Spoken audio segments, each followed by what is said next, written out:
foreign, predatory, parasitic corporations are replacing our natural environment with an industrial landscape of wind turbines. One Nation will stand against sending children down a path of drug dependency and body mutilation to appease the gender cult. Leave our kids alone. The Trusted Digital Identity Bill is a global surveillance and control mechanism that profit-hungry corporations and power-mad politicians drafted and crafted. One Nation opposes this inhuman, dystopian future that the United Nations promotes as the Great Reset, and we condemn this Parliament for signing on to it. I called for Australia to reject the World Economic Forum's Great Reset and instead mount a great resist. Just like the koalas being euthanized to make way for wind turbines, or damaged solar panels leaking toxic heavy metals into waterways, the United Nations net zero plan again involves killing the environment to save it. I've been speaking about the fear, the oppression and the inhuman cruelty of our COVID response since July 2020. I promised to hound down those responsible, and I will continue relentlessly to keep that promise. You're about to be live with me, Senator Malcolm Roberts.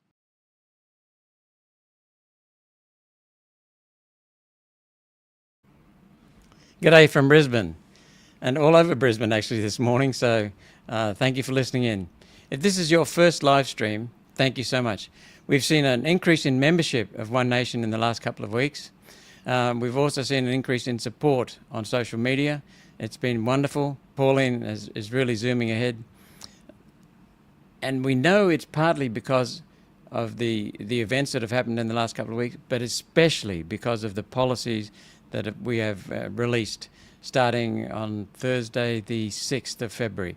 It's been an amazing 2 weeks. We've had an increase in membership, as I said. Look, I'm going to say it, but, you know, polls come and go and up and down and all the rest of it, but we've never had polling this high at the end of this 2 weeks. It's been wonderful, but as I said, polls come and go, but this one, the polls increases recently have been phenomenal. So this morning, I went to Petrie and did some campaigning with Nicole Shires, our One Nation candidate for the seat of Petrie on the north side of Brisbane. We were listening to commuters, both at, just heard a funny noise go off. We just heard, just talk with commuters, listen to commuters, catching the train at Castledine Station. Wonderful group of people. Again, very, very enthusiastic about our policies, which are basically around the issue of putting more money in your pocket. Putting more money in your pocket. And where's the money coming from? Cutting government waste and duplication. I'll get into that in more detail later. We also went to a fuel station where we talked with commuters who are driving and talked about our 26 cents per litre cut in fuel excise. So then we went to Brackenridge Shopping Centre, Brackenridge Plaza I think was the real name, and listened to shoppers there. And thank you so much for the wonderful support people gave me, and also Nicole. And boy, she's a strong candidate. She's a very strong candidate. Listens well, takes note of what people are saying. But again, I have just been absolutely stunned with how well our policies have been received right across the country. And I'll talk more about that. Look, I had the delight last Friday of doing a podcast with Dr. David Martin. It's a 3.5-hour podcast, and I invited Dr. Philip Altman to join me.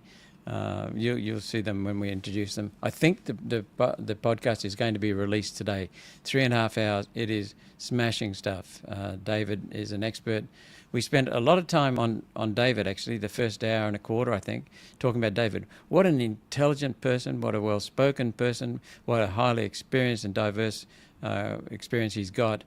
And he really knows his stuff. And he'd be the expert in the world in the things we discussed around COVID. And boy, he doesn't pull the punches. He does not pull the punches. Have a watch when you can. As I said, policies are resonating everywhere, right across the country, even our opponents. And I might talk more about that in a minute. Our opponents are really upset with how good our policies have been received.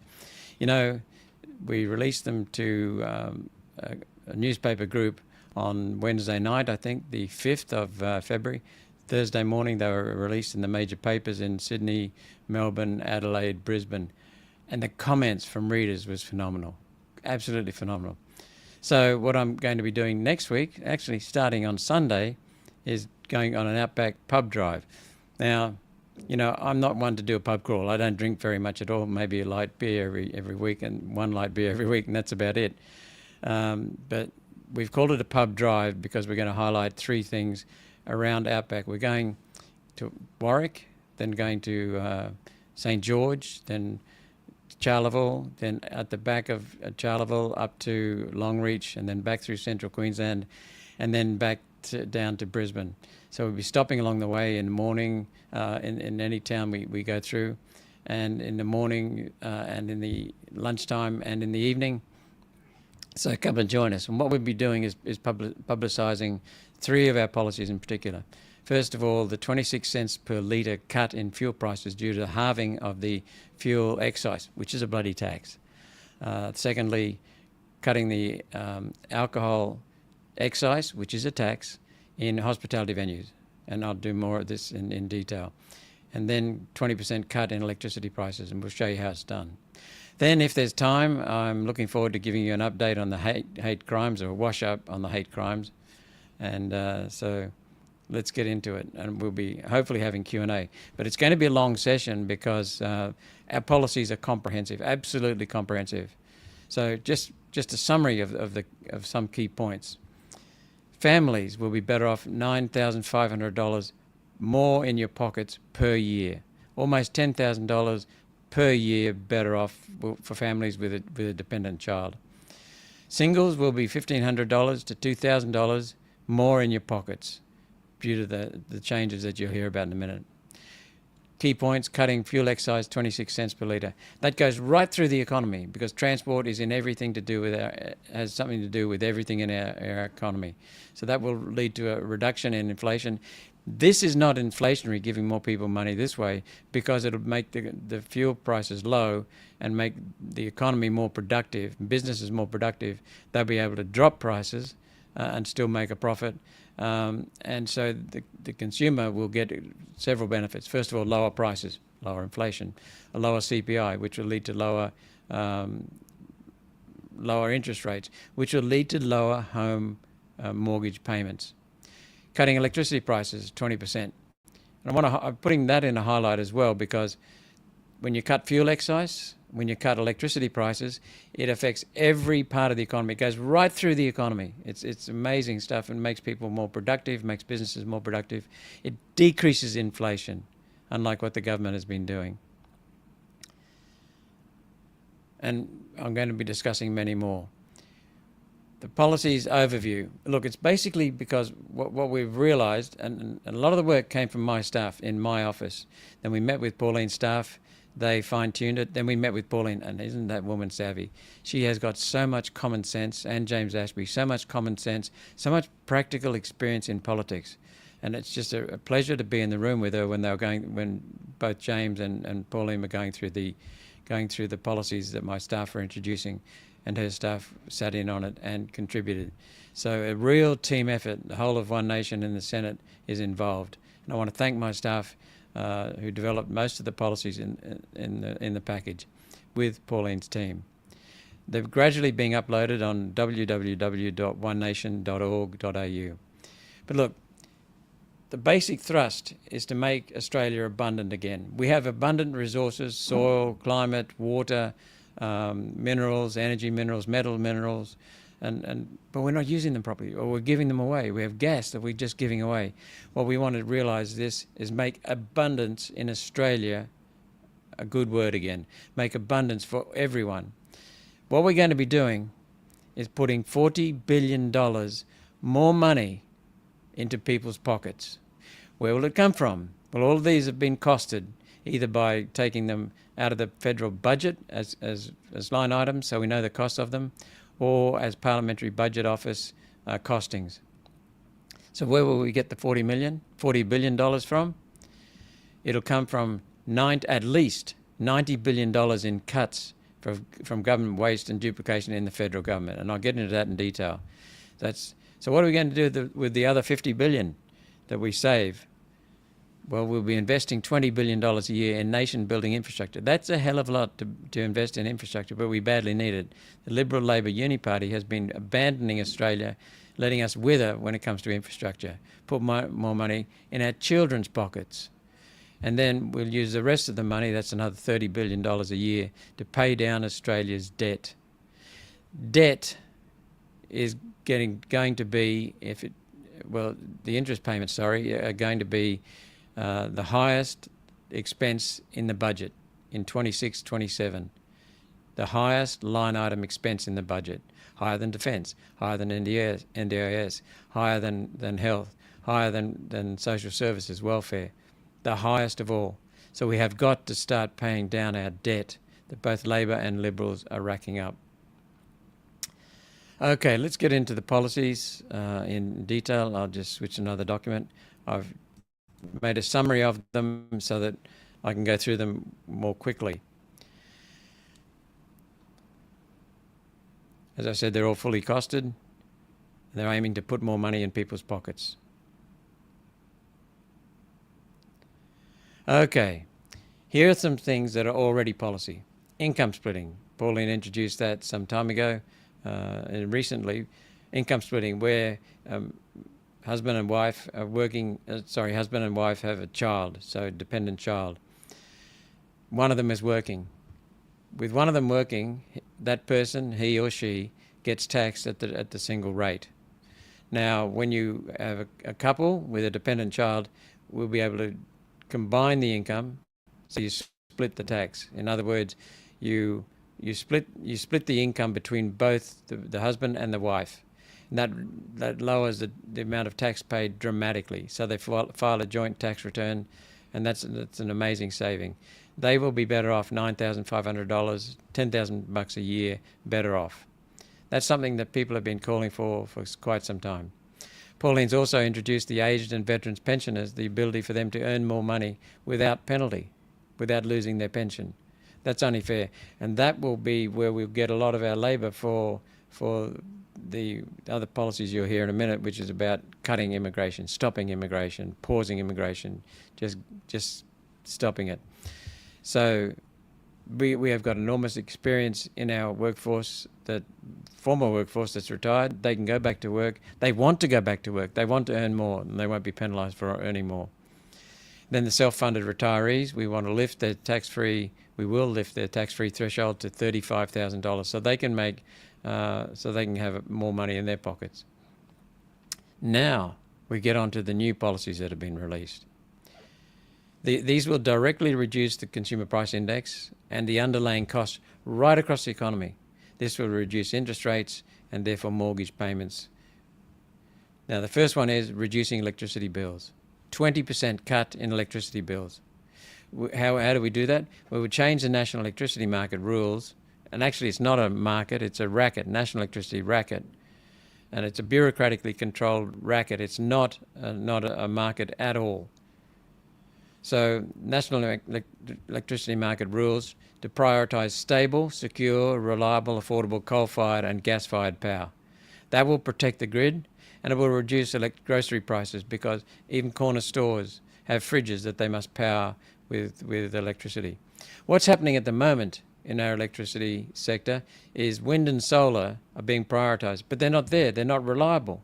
So they're being prioritised. So coal-fired power stations have to ramp up and ramp down, ramp up, ramp down, shut down, turn on, shut down, turn on. And coal-fired power stations are meant to be stable, baseload, reliable, cheap power. They're far, far cheaper than solar and wind. But what we're doing is destroying the coal sector, coal-fired boilers, because they're being fiddled with. They're being run up and down, run up and down. Now, when we give priority to the coal-fired power stations, that means we sandbag our cheapest form of power, and we get cheaper power overall, and we get them to work reliably. It's just fundamental basic sense. Chris Bowen's lie, Anthony Albanese's lie, Peter Dutton's lie, is that Angus Taylor's lie is that solar and wind are cheaper. They're not. We know that everywhere, and I've been through that many times. But this will reduce prices of electricity about 20%. And electricity is an input cost to the entire economy, especially food processing and groceries. So that will eliminate some of the inflation in food prices that is now crippling people. Electricity prices are also the key to global competitiveness. The cheaper you can have your electricity, the more competitive you are on the international market. Why? Because Energy has always driven productivity. Cheaper the energy, the higher the productivity. Since John Howard started reversing that and artificially increasing the cost of electricity with the renewable energy target that is now killing us, Australia's global competitiveness has suffered. So China, for example, uses some of our coal as well as producing 9 times the coal we produce. They use some of our coal. They produce coal-fired power and sell it for 8 cents a kilowatt hour. We sell it here without transport at 26 cents a kilowatt hour. We're killing our manufacturing competitiveness. And where have manufacturers gone? China. Australia, after 20 years of solar and wind, Australia has gone from the lowest price to the highest price. We've had enough of the bullshit, enough of the lies, enough of the stupidity, the senseless destruction of our coal-based electricity. We've gone from the cheapest coal in the world, the most reliable, affordable coal-fired power in the world, to the most affordable electricity in the world, to amongst the most expensive in the world, and that is crippling our country. It's going to cripple the future of our country. So that'll dramatically improve the productivity, efficiency of our whole economy, because electricity is an input cost to the whole economy. As I said already, we will halve the fuel excise for 3 years, and have a review after 12 months. That will be to reduce petrol and diesel prices. And by the way, Scott Morrison removed some of the excise during the COVID mismanagement, the COVID response. The world didn't end. Our halving of the fuel excise, the tax on fuel, will lead to a 26 cents a litre reduction directly, immediately, no ifs, buts, maybes. This will reduce freight rates for groceries, goods and services right through the economy, because fuel is an input cost to most of the economy, especially food and groceries. Again, drop their prices, reduce inflation, and fuel is in the CPI directly, so that'll reduce the CPI. It'll flow onto businesses, stop price rises, and reduce interest rates, because with the CPI going down, interest rates will go down, and that'll mean lower mortgage payments for homeowners. Next, we'll abolish the goods and services tax on building materials to make building a house cheaper. We'll cut the alcohol excise on alcohol sold in the hospitality industry, restaurants, clubs, pubs, because these are now willing to suffer. We have an incredibly high excise, which is just a tax on drinking. And what it's doing is it's driving people to go and drink at home by themselves sometimes. And what do they call it now? Preloading, because it's too expensive to drink outside in public. And so what's happening is hospitality venues are really doing it tough. They're shutting. We're forecasting 10% shutting right across the sector. So we want to revive those businesses. And when people drink socially, they have a mate drinking with them, they can say, hey, ease up. Yeah, affordable pints again, James. They have a mate with them who can tell them to slow down, tell them not to drive, etc., compared with drinking alone. Next, we want to increase the Medicare rebate to promote bulk billing and crack down on Medicare fraud. As much as $3 billion per year for fraudulent doctors per year. And the total fraud from doctors and patients is more likely about $5 billion a year. That includes the pharmaceutical benefit scheme as well. We know that there's fraud going on. We know that some people, new immigrants, are using one person's card to drive a whole group of people through non-residents through the Medicare system, and sending pharmaceuticals that are part of the PBS, the pharmaceutical benefit scheme, home to their country of origin for their relatives. You're paying for that. All Australians are paying for that. Next, housing and immigration policy, and I'll get into the details of that later on, but housing and immigration policy to reduce rentals, reduce the house prices bubble, and reduce interest rates, and to reduce the cost of building new houses. We will deport 75,000 illegals.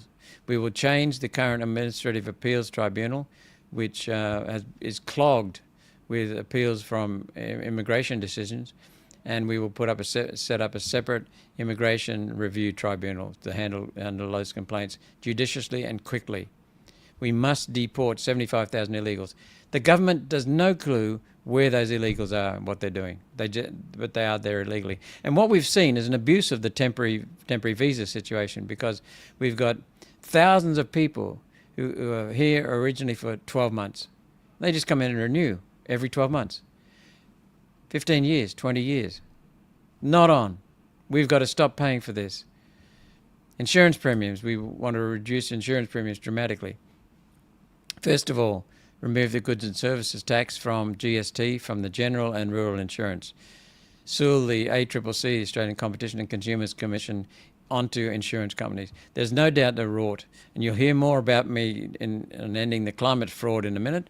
But what's going on is that insurance companies are making use fraudulently of bullshit climate forecasts, which will say we're going to have a doomsday scenario. So we've got one guy not far from where we are right now in Brisbane, in Cheviot Street, Chelmer, I think it is, here in Brisbane.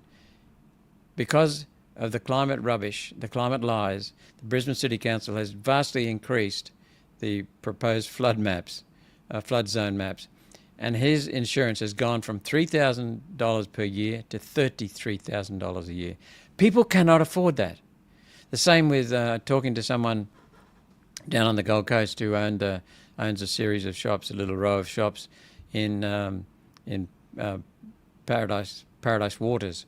He said that his insurance has gone from $12,800 last year to $79,000 projected this year. Projected, they're from quotes. Quotes from brokers. Gone up from $13,000, basically $12,800 to $79,000. You can't afford that. And what it means is that the owner of the shops has to charge more for the rents. And that means the businesses in those shops and cafes have to charge more to the customers. You end up paying for this. It's climate fraud. Food and groceries, there's a lot of work being done there. As you said, as I said a minute ago, just simply reducing fuel costs, reducing fuel prices, reducing electricity prices will have a dramatic impact on reducing food and grocery prices. But we also want to seal the ACCC, the Australian Competition and Consumers Commission, onto them. Look, it's a simple matter.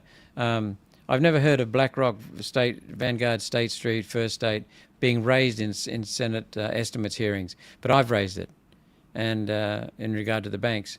And the ACCC has no clue that BlackRock, Vanguard, State Street own significant and controlling interests in all four major banks. So what we've really got is one bank with four logos, and they control the market. We've got both Woolworths and Coles making record profits, and they've got a controlling interest from BlackRock, Vanguard, State Street in both of those. So where Coles and Woolies used to compete on service and price, they now collude to steal money from you.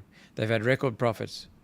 Airlines, same again, especially in regional centres in this country. They're a rip-off. Again, the ACCC, Australian Competition and Consumer Commission.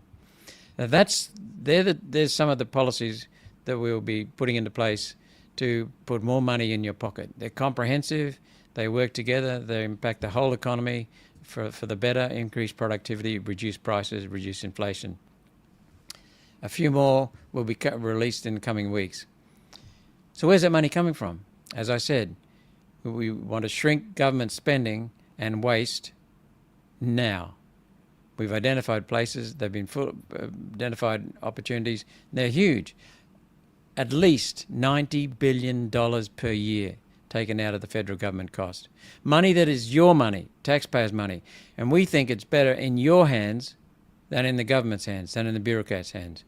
Who makes a better decision when it comes to spending your money? You or the federal government bureaucrats, lazily idling away their time in bureaucracies, in departments that are redundant and duplicated from the states. Now, these figures are very conservative.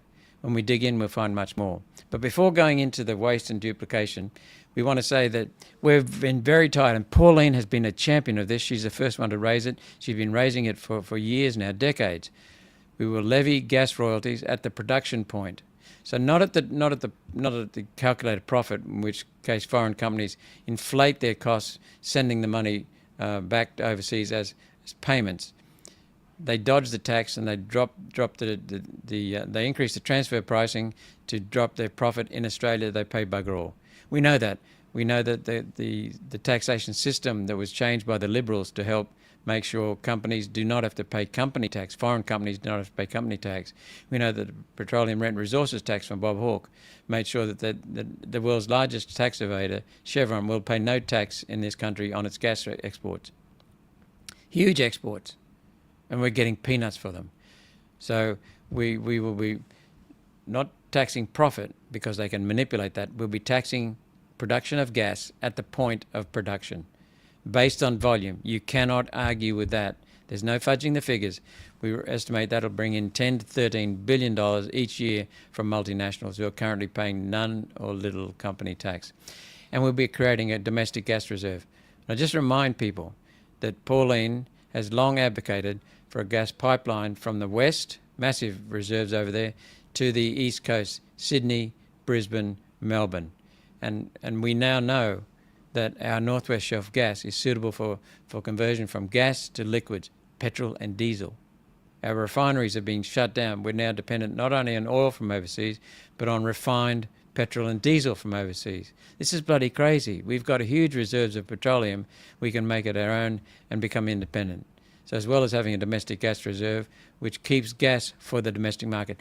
We are in the crazy situation where we're now about the third largest and very, very high in quantity of gas we export. Third largest producers of natural gas, exporters of natural gas. And we've got amongst the highest gas prices in the world. And we're talking about they are building an import terminal to bring in foreign gas into this country. I mean, this is what's happening under the Liberal Labor Uni Party. It's been going on for 70 years, 7 decades, since the formation of the UN, and they're just looking after their globalist mates. So now we come on to where are we going to find $90 billion? That's conservative, and it comes by shrinking the government to fit the Constitution. The Constitution has been ignored, bullied, pushed out of the way, and now we want to shrink the government to fit the Constitution. We want to cut government waste. It's systemic. We want to stop the duplication between state and federal. There are clear areas where the federal government there are clear areas where the state governments have responsibility. Housing, health, education, environment. And that's not mentioned in the Constitution, of course, because the Constitution was started before environment became an issue. So aged care, that's another one. So these are the things where they have duplication. $90 billion per year we can save by the things that I'll tell you about in a minute. Use it to put more money in people's pockets.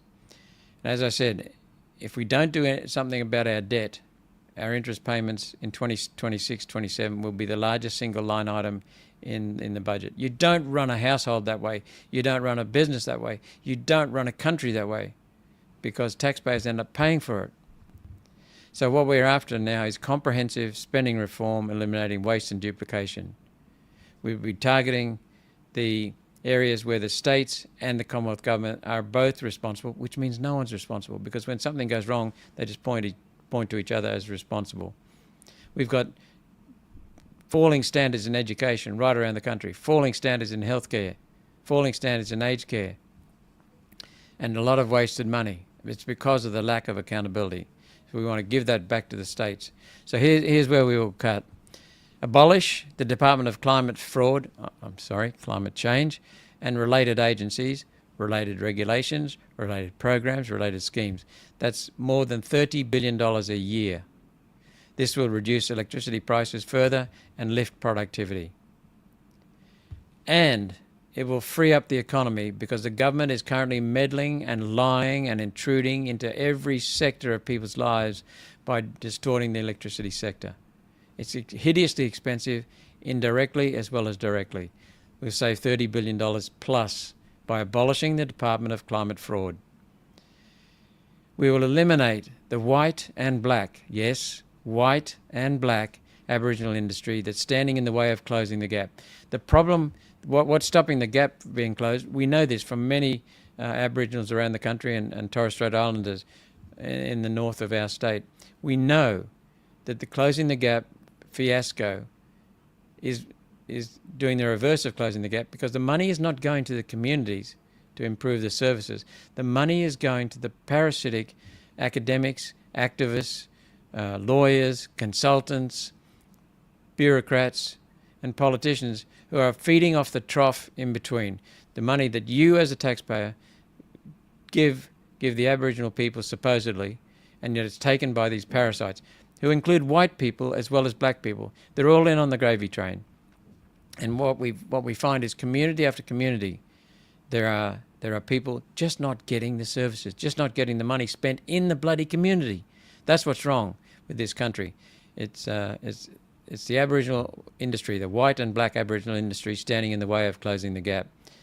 I can tell you many stories there. We've been to many communities. What we want to do is send the money direct to the Aboriginal communities via direct local council grants to develop accountability. Look, it's really simple. If people have choice, then they make up their mind which way they want to go. Then you get accountability on the people offering them the choice. Think about this. If you have two communities, it doesn't matter whether they're white or black. If they're given money for nothing, then they tend to waste it. That's just humans. But if you're given a set amount of money to a budget, to the local council, then one town wastes it, and the other council uses it productively, you know that the second town is going to be far better off in 5 or 6 years. The first town will learn a lesson. We've got to give the Aboriginals, they're bright people, they're energetic people, they just need to be given a bloody go. And then you'll have accountability, and you'll have much more savings in the way of, you'll eliminate the waste of money. So that'll free up Aboriginals. One nation is called one nation for a reason. We're not a white nation and a black nation. A white nation, black nation, and a Yugoslav nation, or a Russian nation, or a South African nation. We've got no problem with your background, no problem with your race, no problem with your religion, but we are one nation. Countries can only be strong when they're united, not divided. And what we've seen is the Liberals and Labor Party pushing the globalist agenda are dividing based upon creating victims. And that is a really hideous thing to do, because it insidiously drives dependence in people. And that's exactly what these people want, the governments want. They want dependence, and that's what the UN wants. I'll get to the UN in a minute too. We want to review the functions and costs of the federal departments of education and housing, eliminating duplication with state departments, and getting rid of costly building code mandates that are imposed on houses. Some of the building code mandates to do with NDIS increase the cost of building a new house by $50,000, $49,500 to be exact. All new dwellings to be wheelchair compliant. That's ridiculous, absolutely ridiculous. So it's stopping young people from getting into a house because they've got to pay $50,000 more for compliance. And look at the education sector. Standards of education, since the federal government became involved more so and brought in a global curriculum from the United Nations and pushed that curriculum across the state, across all the states, that's really done some damage. And our education is falling, yet we're spending more on it than ever. We have 4,000 bureaucrats, 4,000 employees in the federal education department, not one teacher, not one classroom, not one student. So some people say, what about universities? Well, universities are now corporations. They're now businesses, so they can get on with it and look after themselves. Next, we want to return the NDIS scheme, National Disability Insurance Scheme, to its original purpose, which is simply providing a reasonable and necessary support. We believe there is a requirement for Australians to support people who are disabled. Not their fault they were disabled, so we need that. But we want to introduce a means test, reduce the specialist and non-specialist pay rates. At the moment, people are leaving nursing, aged care, and veterans care, and flocking to the NDIS because it's being rorted. And we've got overseas venture capitalists coming in here, equity funds, and ripping the guts out of it, and paying their people pittances, and skimping on workers' compensation, superannuation, payroll tax because they've got a model that doesn't employ employees, it employs gig workers. And that's what's going on. So how can the Australian companies, with a fair dinkum approach to looking after their employees and paying them as employees, possibly compete? So what you're doing with what we're doing with your taxation money, our taxation money, is feeding foreign equity funds. It's absolutely disgraceful. And the fraud in the NDIS is enormous. And what's happening is that while ever that fraud continues, good people, disabled people who deserve the care do not get the care. So this is all about providing better care, not just cutting costs. But the savings there are estimated to be about $15 billion. Oh, I could go on about the waste. Next one you'll love, abolishing the Therapeutic Goods Administration, rolling its essential functions into the Department of Health. So while we would send most of the health services back to the states and send them the money, some of the money, we would keep some functions for the Department of Health because we recognize there are some national functions, not directly in healthcare provision, but in, for example, coordinating the approval of medications, drugs between the states. We would review up to $3 billion worth of medications approved for the pharmaceutical benefit scheme during COVID. During COVID, the TGA went walkabout, went missing, stamped everything Big Pharma wanted, and now we're paying for it through the PBS. That'll save around $5 billion a year. Oh, you're going to love this one. Withdraw from the United Nations. Withdraw from the United Nations World Health Organization. Withdraw from the United Nations Refugee Convention. Stop listening to the World Economic Forum, parasitic globalist billionaires. Stop and withdraw from the International Criminal Court, which is just a rort that John Howard brought in, an abandonment of our sovereignty. We will pull out of other global bodies that threaten our sovereignty while adding no value to our country. We'll save there about $1 billion. And I think we'll find that the indirect benefits are freeing up the country from all of the bullshit regulations, the red tape, the green tape, the blue tape, which is UN tape. All of these things that come from the United Nations, that will save us billions more and free up the economy so we can be more productive and have just a sensible life instead of a woke life. We will redirect foreign aid to where it will make a difference, saving up to $3 billion a year. We will review and reduce funding for arts and multicultural programs. We will withdraw from Paris Agreement, the UN's Paris Agreement, and that will further free up Australia and the economy from this insidious parasitic organisation that's infected our country at every level of our economy. It's turned thriving businesses into bankruptcies. We will withdraw from the UN Paris Agreement. We will end the UN net zero and the transition rubbish that's going on with Labor and Liberal. And that will even further free up the Australian economy. We'll get back to telling the truth in our country on energy, telling the truth on climate, and that will save us a lot of money and a lot of heartache. Housing. Okay, here we go. The core problem with the massive housing prices is massive immigration. Massive immigration.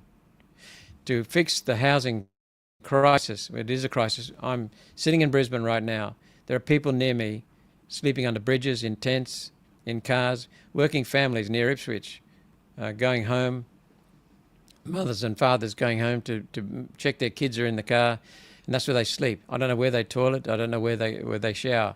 But that's what's going on in our country. It should be the richest country in the world per person, like it was 120 years ago. But that's been destroyed, especially by the last 70 years of Liberal and Labor. We want to work on supply, to increase the supply of houses, work on the demand to reduce the demand. When you reduce demand and increase supply, you get a levelling out of house prices. We also want to cut the cost of building a house. We want to also work on the inflation. We will work, when you see some of these measures and the previous measures, work on inflation, which will reduce inflation, which will reduce interest rates, which will reduce loan repayments. So the first step in reducing demand is to stop immigration. Stop mass immigration. Not forever, just until the infrastructure and the housing catches up. Just pause it. Just pause immigration. So we'd have more people leaving in a year than coming in a year. So the net population would fall due to migration, but the births would still continue. And remember, with allowing pensioners to earn money without being penalised for their pension, we'll have a ready, experienced workforce ready to go. The Reserve Bank of Australia governor says that the government must spend less before interest rates fall any further. They've fallen once in how many years now under Labor? The government has been spending too much money. So what will happen with this, with house prices going down slightly, will be making housing more affordable. With rents going down, it'll make housing more affordable. How do we do that? We deport illegals. Deport 75,000 people here illegally. That's what One Nation will do. These people, as I said a minute ago, come in here on a 12-month temporary visa and they just extend it for 15, 20 years. Deport them. And deport people who are breaking the law. We will dramatically reduce foreign students because we have 600,000 foreign students and we have 100,000 beds for students, foreign students.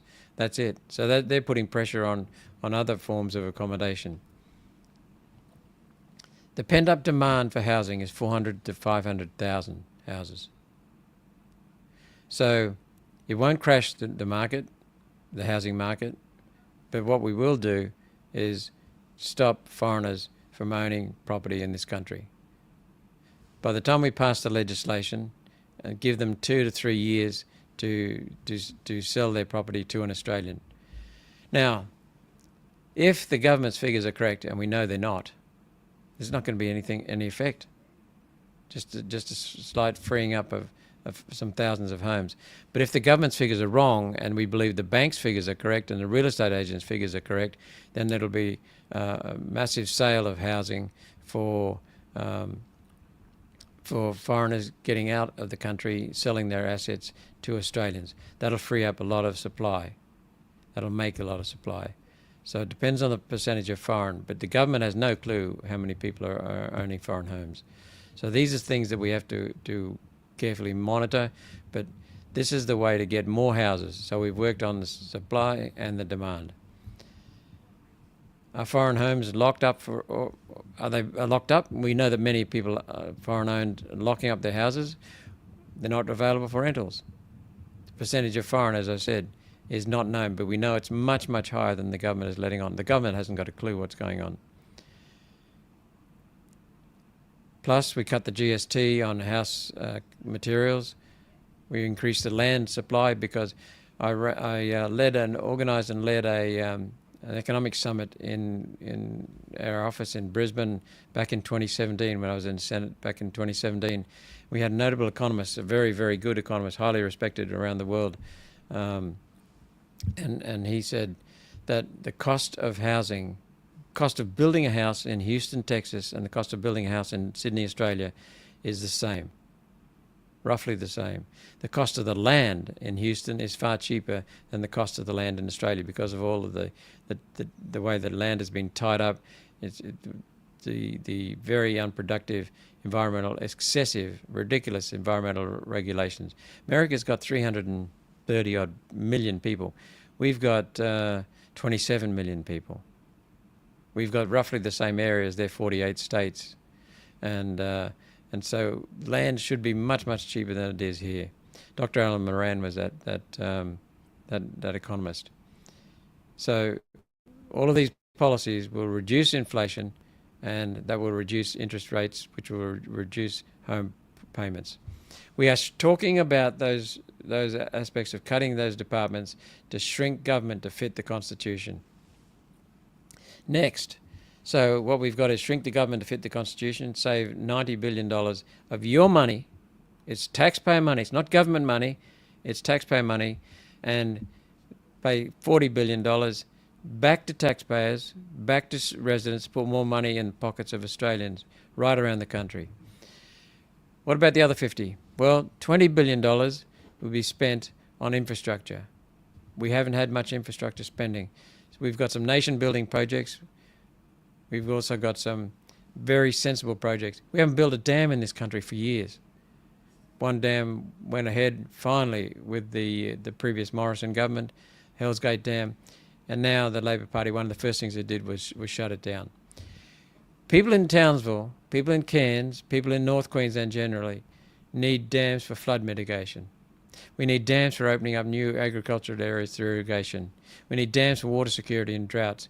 Australia goes through cycles of droughts and floods, droughts and floods. So we will revive the Hell's Gate Dam. Watering inland Australia turns inland Australian deserts into oases. This is not new. This has been on the books now for about 90 years. We also want to construct and that'll increase dramatically the productivity of our country, the export value of our exports. We also want to construct a fully national passenger and rail circuit. And these are all things that I have initiated in the Senate during the last 6 years, including the inland rail, extending it to Gladstone. Now, the key to competitiveness, apart from electricity prices, is logistics. How quickly and cheaply and you can move goods around the country. Australia has a large area with a small population, relatively small population. So logistics is even more important with us. The best port in Australia for receiving incoming container shipments is Gladstone, not a doubt. We've been supporting someone who is now investing billions of dollars into developing Gladstone as a container terminal and developing an intermodal just inland from Gladstone. And we need the inland rail to go up to there so that it's far cheaper then to discharge the containers in Gladstone and send them down to Melbourne and Sydney that way. Cheaper, quicker, and much more productive. There are many more projects to be announced, including a transcontinental link, providing water and also internet connection right across.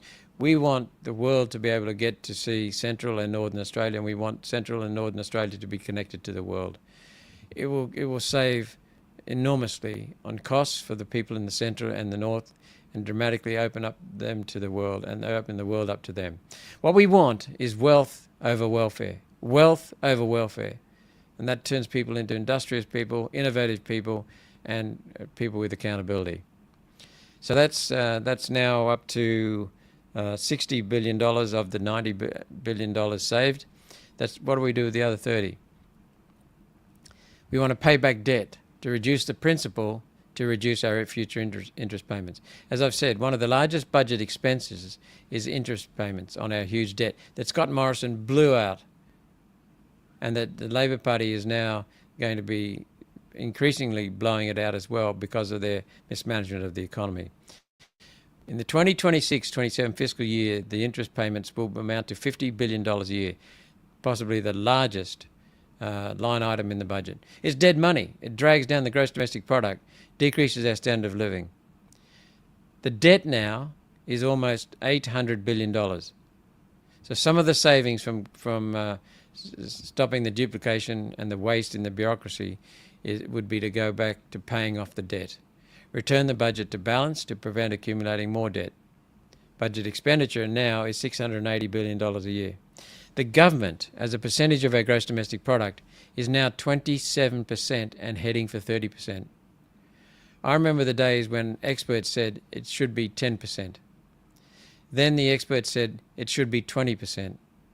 Now people are accepting it with 25%, and in fact it's 27%. We have got to get the government back to 20%. It's essential for growing the country's wealth. The bureaucrats just interfere with the wealth development of this country, the wealth creation of this country. Government can be parasitic and intrusive. It's like fiddling. It's a roadblock. So it's fiddling with the economy. And I see Senator Murray Watt from the Labor Party, Minister for Workplace Relations, and I see the Treasurer and I see the Prime Minister crowing about the tens of thousands of jobs they've created. Well, you know where those jobs are? They're in the bureaucracy. They're burdens on the rest of the productive economy, the rest of the productive people in this country. So we want to get the government out of people's lives. We want to take the money that the government is currently wasting, $90 billion, and put a lot of it back into your pockets. And we want to put a lot of it into infrastructure to produce the future wealth of this country, to improve the productivity in the future, and to put more money in your children's pockets. This is basic stuff. It's been done by all successful countries.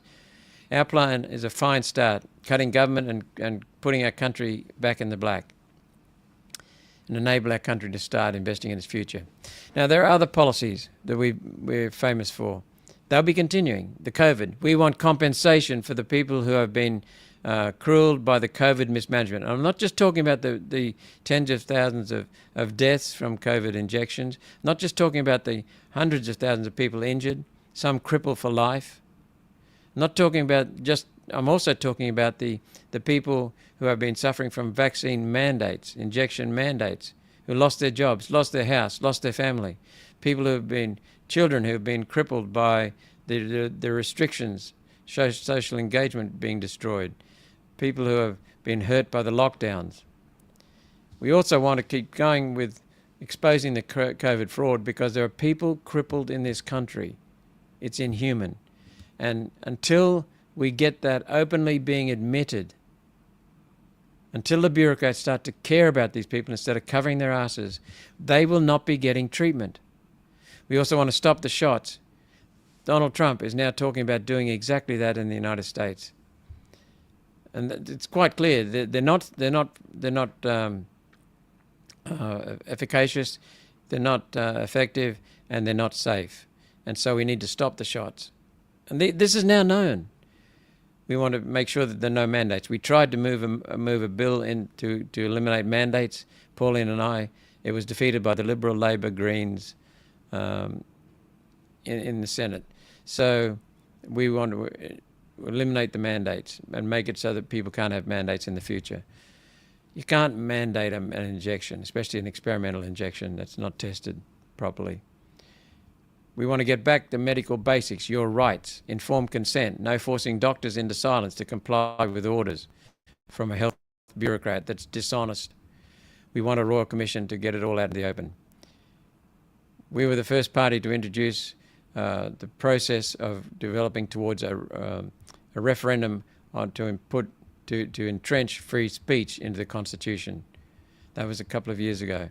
And we want to do that again and get free speech entrenched in the Constitution. We want to end the woke rubbish, the gender bending, the family law courts that are crippling families, the slaughterhouse of the nation. We want to protect families. We want to remove 18C, which makes it unlawful, 18C of the Racial Discrimination Act, which makes it unlawful for someone to do an act that is reasonably likely to offend, insult, humiliate, or intimidate someone because of their race or ethnicity. This is ridiculous. It's developing weak people who won't take responsibility, because you cannot give offence, you can only take offence. We will continue to push for citizens-initiated referendum so that you can repeal, on the basis of developing a petition with a fairly low threshold, you can develop a referendum to remove a law that the people think is unjust.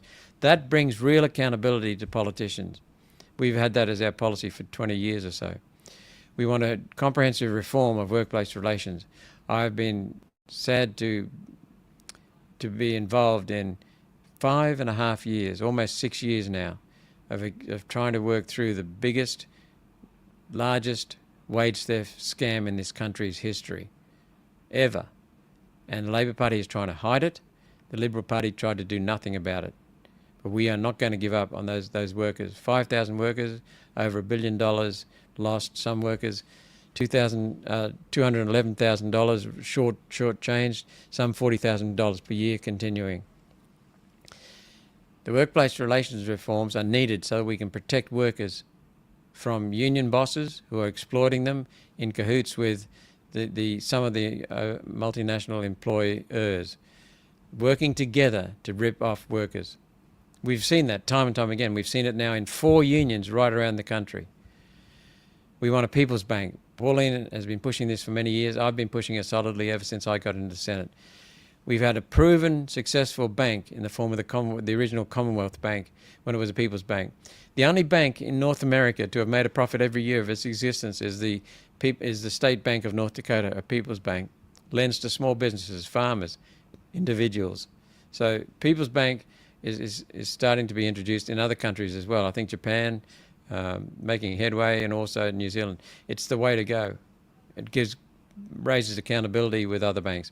We want an Office of Scientific Integrity and Quality Assurance. If government has a policy that they say is based on science, post the bloody science. Let us tear it apart. We want to fund it with red and blue teams. So if the government has funded one team to develop the science, the government should be funding another team to tear it apart. That's exactly the way science works, instead of these lies and giving people grants for telling the government narrative. We want a transparency portal for putting all expenses the moment they're incurred on the web, so that people can find out where the expenses are going and how they can help to get better deals on some of those expenses, and make the politicians more accountable. We want to come up with the great resist to counter the great reset. And we want to reinforce parents' rights and responsibilities, get the government the hell out of people's lives, out of families. So these are policies that have come right from the staff teams of Pauline's office and my office, come from having the two senators engaged as well. James Ashby provided valuable input. It's real teamwork, and it's all for what's in the national interest. And all these policies have been costed, as I said. Australia is currently to close off on this session on the policies. We are currently in the longest per capita recession we have ever had in this country. The government has been stealing money from families, stealing it out of your pocket. They've caused inflation with massive printing of money. That has caused bracket creep. People are moving up into the next bracket, higher taxation. It's called a stealth tax, bracket creep. I tried to end it. I moved an amendment, one of the government's tax bills. Everyone said how wonderful it was, but none of them supported it, because they both live off this stealth tax that relies upon raising people into higher tax brackets. We need substantial spending reform in this country. We need substantial tax reform and investment. We need substantial investment in nation building needed to restore the standard of living. One Nation is the only party contesting the 2025 election with a suite of policies that puts the interests of all Australians first. Australians deserve no less. Others work hard to implement agendas on behalf of powerful union bosses, billionaires, corporations, multinationals, hateful anti-human activists, non-government organisations, globalist organisations. Only One Nation's plan aims to turn the lucky country into the clever country, realises our great nation's potential to put wealth in the pockets of all Australians, use Australia's natural abundance for all Australians. Shrinking government to fit the Constitution will lead to choice for consumers. Wherever you get choice, you get accountability, because the people providing the 2 choices or 3 choices or 4 choices have to be more competitive. And that's what happens.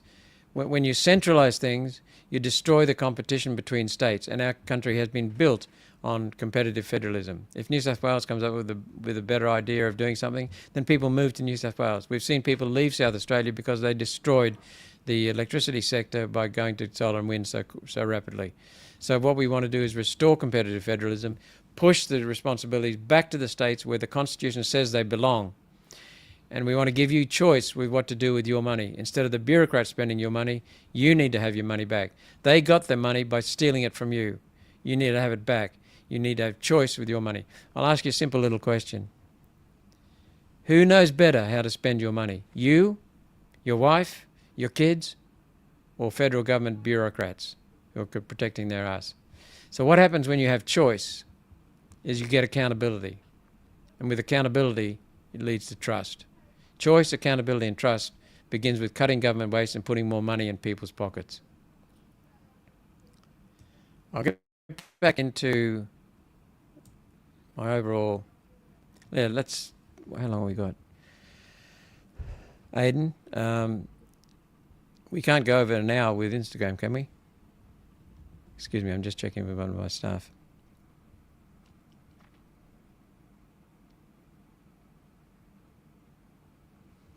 Mustn't be monitoring it.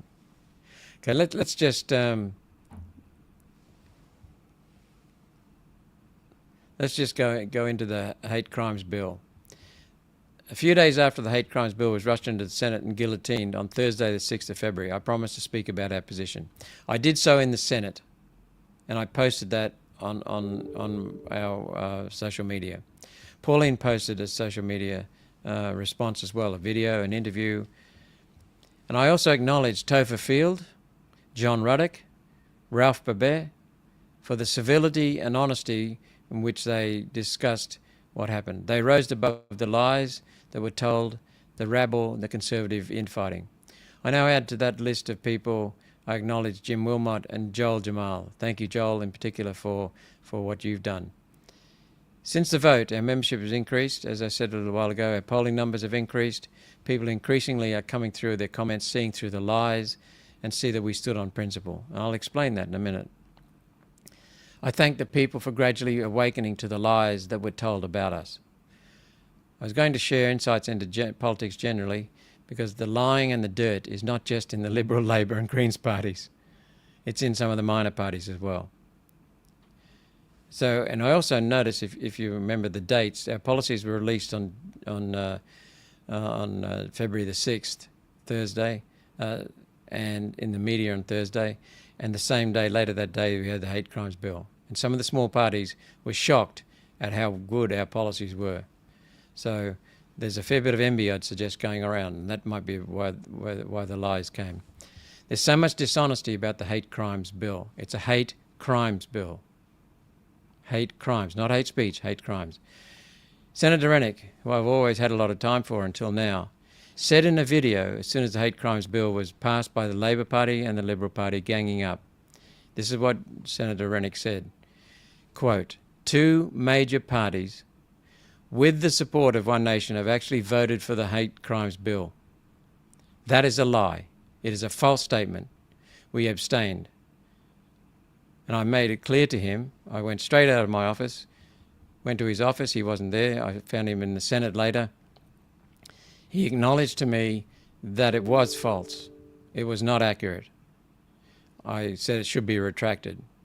We're still waiting for his retraction and his apology. Man has to be big enough to own up to mistakes. So let's make a few things clear, and then I'll explain why we abstained.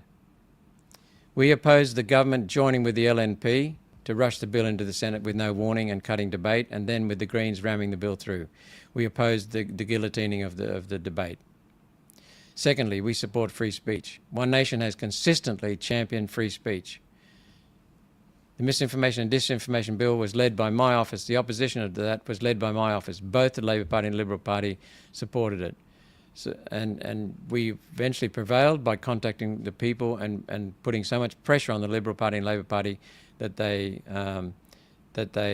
abandoned the misinformation and disinformation bill. We led the way with a referendum, with a motion to get a Senate inquiry to develop the terms of reference for a process for developing a referendum to enshrine free speech in the Constitution. We also think that all Australians should be safe, must be safe, including people with HIV/AIDS, people with various religions, various other groups that are being persecuted and that are feeling threatened and vulnerable and feeling intimidated by threats of physical violence, threats of use of physical force against them. We oppose the crucial details in the bill and the explanatory memorandum, the hate crimes bill. We could not support it. We did not support it, contrary to what Senator Rennick's lie says. Mandatory sentencing, I'll read out a speech, a social media post from Pauline, which explains the truth about the mandatory sentencing provisions. We can see the need for that in relation to some crimes like terrorism. But Pauline is not in favour of mandatory sentences in situations other than that, most situations other than that. It's better to have judicial reviews, as Pauline Hanson has called for and is in our policy. Labor has always opposed mandatory sentencing, and we're told by Labor that Albanese did not even put the mandatory sentencing to the caucus before the bill was introduced. He backstabbed his own party. The bill was drafted far too quickly, sloppy language. It made it a terrible bill, and we could not support it. We supported an amendment to more tightly define physical violence and threats of physical force, because that was one of the key things. Liberal Party, Labor Party, Nationals and Greens all opposed it. We supported that amendment, just in case the bill got up. We supported a crossbench amendment to extend debate. That was defeated by the Liberal Party, Labor Party and Nationals. The Liberal Party, Labor Party, Nationals and Greens stitch-up meant they had 66 votes in favour of the bill. There was no way all the crossbenchers could defeat the major parties. So the bill was going to pass.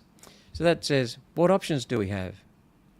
Often we would oppose a rush bill where scrutiny and debate denied us. But Pauline and I don't just go and sit down in one position and say to hell with it. We think about things. Politics sometimes involves sending signals. And we have three ways to vote: oppose, support, or abstain.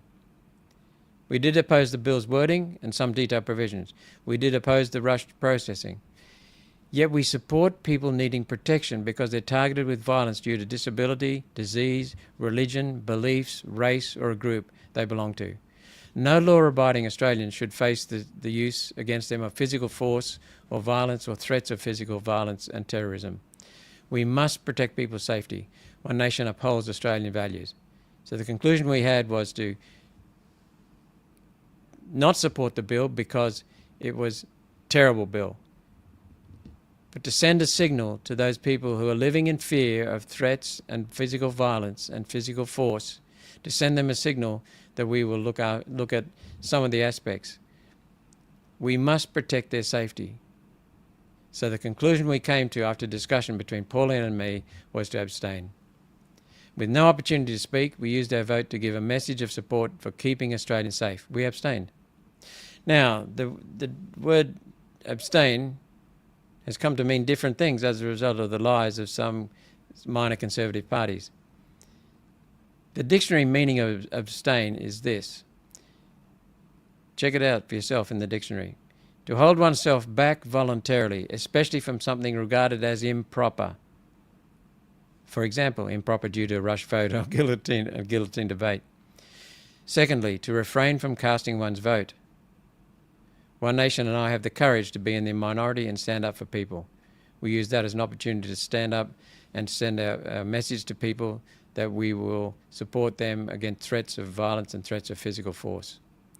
Less than a week after the vote, nurses made a threat in Bankstown Hospital to kill patients. As a result of that, following on from that, a lady from New South Wales called my office and spoke to a lawyer in my office. Her father had bruises all over his body. Every part of his body was covered in bruises.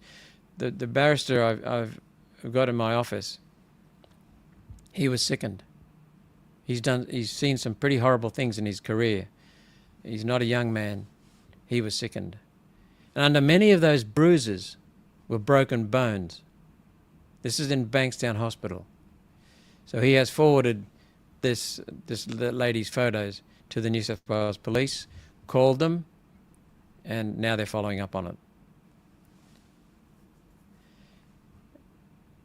And then came Clive Palmer, putting out a message saying, how could Pauline Johansson and One Nation vote against the free speech bill? It was not a free speech bill. It was not a free speech bill, and we did not support it. Two lies on ads that went around the country.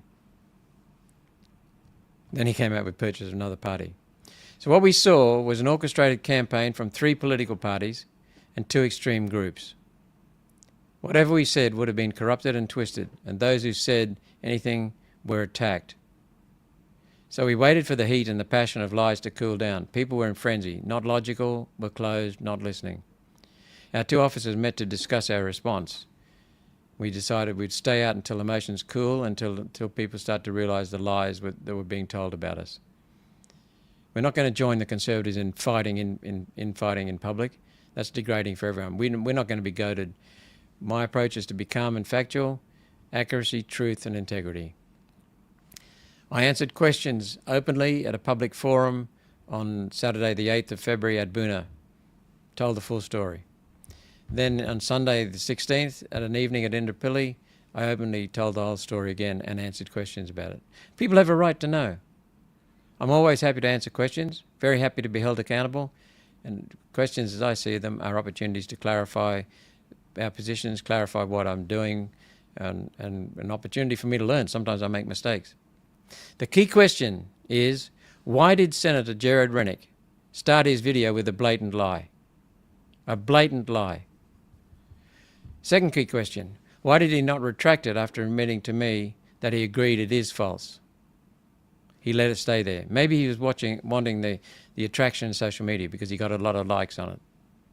Third question, why did the other perpetrators, 2 other Conservative parties, also tell a lie? You know, people know that I am not worried about climate. I have the data. It's only natural, inherent variation. I'm not worried about the climate. I'm more worried about the intellectual and moral climate.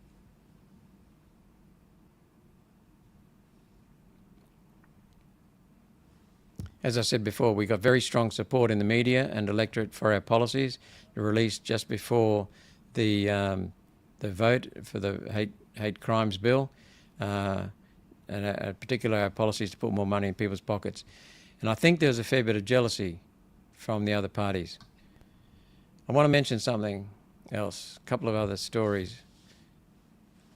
Senator Rennick, and somebody called John Drippen had an exchange on X. John Drippen said, "Right, pretty obvious that you are just trying to cannibalise One Nation votes. No other reason for you to be attacking them so hard." Senator Rennick said, "Yes, I am."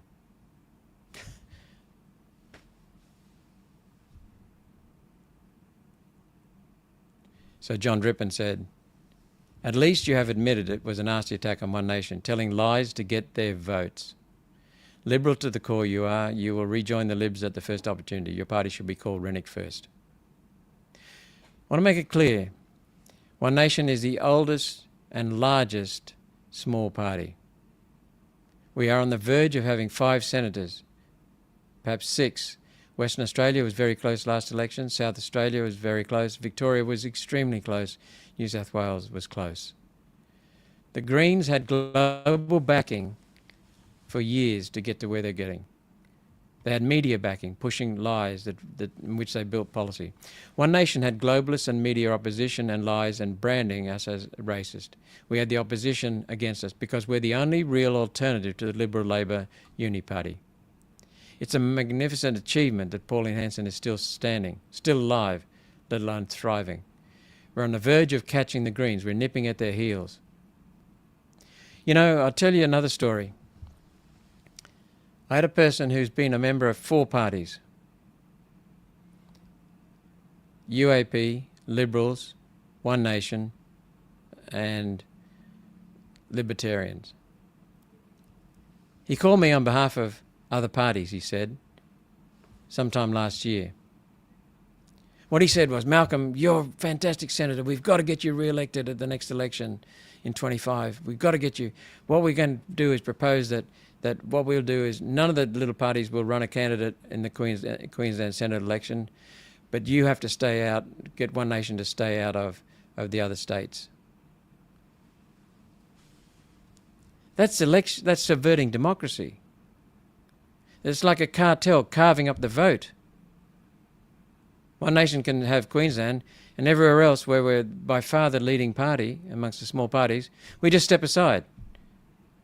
What about all the supporters we have? What about the loyalty they've shown over decades to us? And we would pull out of the states where we almost got a senator? Come on. One Nation has by far the biggest vote of all the minor parties. Pulling out of the other states would destroy the Conservative chances. We're not interested in carving up the vote. We're not interested in being a part of a cartel. Pauline Hanson has gone to jail over trumped-up fraud charges that were actually about ways to shut her down. She was released, exonerated, and appeal. She has been through so much, and people kick her in the guts.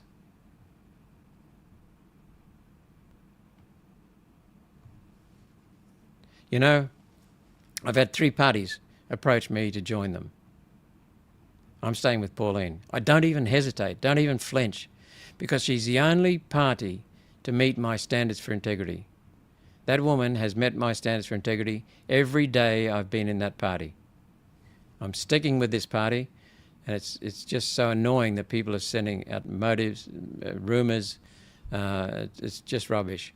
Pauline Hanson is absolutely wonderful, completely dedicated to what she's doing, because she's the only party that's dedicated to putting the national interest first. So what we've had is an orchestrated campaign from 3 political parties and 2 extreme groups. Whatever we said would have been corrupted and twisted, as it was. Those who said anything were attacked. So we've waited for the heat and the passion of lies to cool down. I won't be goaded. My approach is to be calm and factual. Accuracy, truth, and integrity. So as I've said, I've answered questions. So I just thought that we've been calm. We've put out a statement on social media immediately after the hate crimes bill, and then we kept quiet, just let people work it out for themselves. And I've been so happy to see people waking up and saying, we knew they were lies. Eventually we woke up. So thank you. And thank you so much for being fundamental and real, and for being Australian and fair dinkum. I don't think there's anything. I'll not take any questions. I don't think there's anything else I need to add. See if I've got any other notes. I've mentioned Dr. David Martin, the podcast. Amazing policies and response. Yeah, any questions? Oh, gee, an hour and a quarter.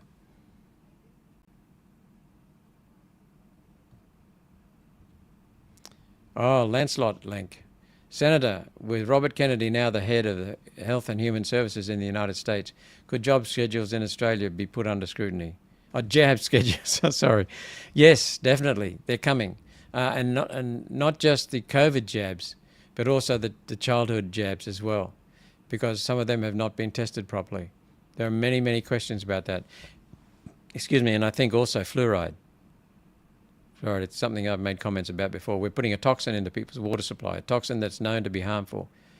You know, and it's common sense. So yes, and I think fluoride, childhood injections, COVID injections, they'll all be coming under the scrutiny of Robert Kennedy. Wasn't it wonderful that he got through? Because Big Pharma would have been spending millions and millions of dollars to try and knock the vote out, so that he wouldn't get up. Mal Cliff says, thanks for using your name. Thanks for having the courage to stand behind your name. What do you think about, instead of taxing the big gas companies, take our fair share of gas for energy supply? They say we'll have to import gas. Isn't that like the Arabs importing sand? Exactly, mate. I can't really add anything more. I think we need to tax the big gas companies. Oh, I see what you mean. Instead of taxing them money, to take a fair share of the gas. That'd be one thing, but I think we need to start getting the cash out of them straight away. Because you're paying for the infrastructure. You and I and taxpayers around the country are paying for the infrastructure that they come in here and use and pay no tax over. So I think cash makes it simpler. But also we have a domestic reserve policy for our gas, so we should keep some of the gas for ourselves for domestic use, and we should be using it to change it, to convert it into liquid fuels, petrol and diesel.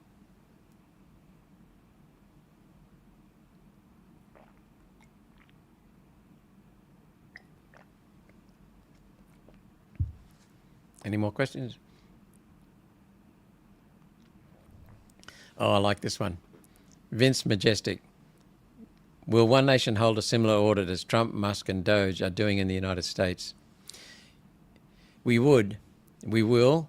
The Aboriginal industry, the white and black Aboriginal industry that's hurting and restricting Aboriginals in remote communities from improving their lives and livelihoods, has been impregnable in terms of doing an audit. They won't cop an audit. Nampa Jimpa Price, Senator Nampa Jimpa Price, Senator Karen Little, Pauline Hanson, myself have called for an audit of the whole white and black Aboriginal industry. The government will not do it, especially the Labor government. They're protecting the people who are feeding off this. So I must say that I'm very heartened by what Trump is doing in the United States and across the board.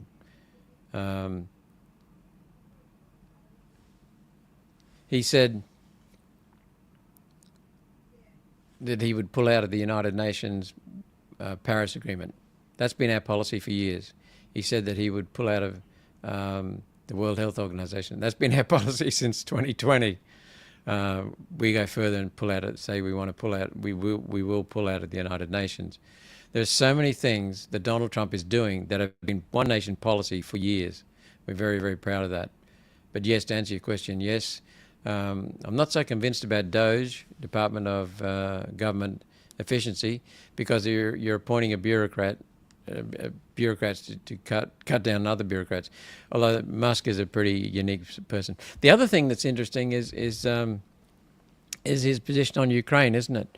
Because I was the only one in the Senate to just say when the Liberal Party, who was in government at the time, said that we've got to go and attack that bastard Putin and teach him his lesson and all the rest of it. I said, I watched all the other senators come into the place one by one and say pretty much the same thing. Liberals, Labor, Green, Nationals. And I stood up and waited for the ending of the debate and said, I think we need to pause and just ask some questions. And that's what Trump is doing. He's asking questions and he's giving answers. And they're just common sense. Isn't it wonderful that we've led the way in this country on the gender bending and how dangerous it is and how damaging it is? And Trump comes along and puts an end to it. There are only two genders, two sexes, male and female. And that's what we've been saying. And it's so wonderful that people can now see that when the United States president speaks, it's okay to say something. Because what's happened is that the people in this country, the people in the West, in the United States, Canada, New Zealand, Britain, Australia, parts of Europe, have been cowed into silence because they think that they're going to be criticized for saying the wrong thing, when deep down we all knew it was bullshit. So we've got to do more talking. You know, democracy is not a passive form of governance. When you have a democracy that's passive, it ends up running into totalitarianism. And there are no governments with guns at our faces or backs at the moment in this country, but there are other ways of silencing people, and that's through intimidation and name calling and laws, just like we've seen some of the laws passed. We've had 205 bills guillotined under the Labor Greens government. So what we need to do is have more and more citizens standing up, speaking out and asking questions of each other and spreading the truth, not being afraid to speak. So thank you for your question, Vince. Democracy is an active form of government. It's not a passive form. Axeman, where have you been hiding? Under a rock. One Nation says nothing about stopping immigration. We are the only ones who've been saying it for 3 or 4 years. Pauline's been saying it for decades now, pausing it. We've also been the only ones to talk about not only the numbers, but also the quality of people. You know, this government is bringing in people who are 99.4. We've got 0.6% coming in as tradies, construction workers, building houses supposedly for 99.4%. I mean, it's complete lies. We're not bringing in skilled people. We want skilled people who will contribute immediately to our economy and to our country. One Nation has been the only party that's been consistently talking about stopping immigration and really putting the feet to the fire of the government and the Liberal Party. Now the Liberal Party have changed their position on immigration and admitting we need to do something wishy-washy about pausing immigration. Lowering immigration. Labor Party saying the same. Vague, simply things. Axeman, I can tell you, mate, go back through my speeches. I've been at this for about 3 or 4 years, really, because we've been recognizing the housing crisis due to massive immigration. We are the only ones talking about stopping it. We're the only ones pushing for stopping it. We're the only ones saying we'll deport 75,000 illegals here. No. We say lots about immigration. Lots. And we talk not only about the numbers, but qualities. Wolf Pub, thank you, mate. Great policies. We're getting feedback, enormously positive feedback right around the country from all people of all walks of life. That's what happens when you follow the will of the people and listen to people. That's where they've come from, the policies from One Nation.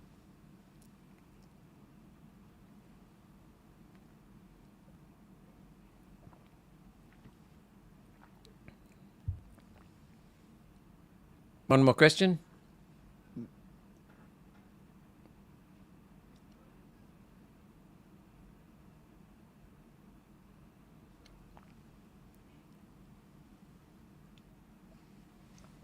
No more questions. Hope we've answered all your questions, and I hope you've got an understanding of our policies. Thanks very much for listening. We'll see you next week. So I'm looking off at the screen there to see what you're saying. Okay, thanks very much. See you.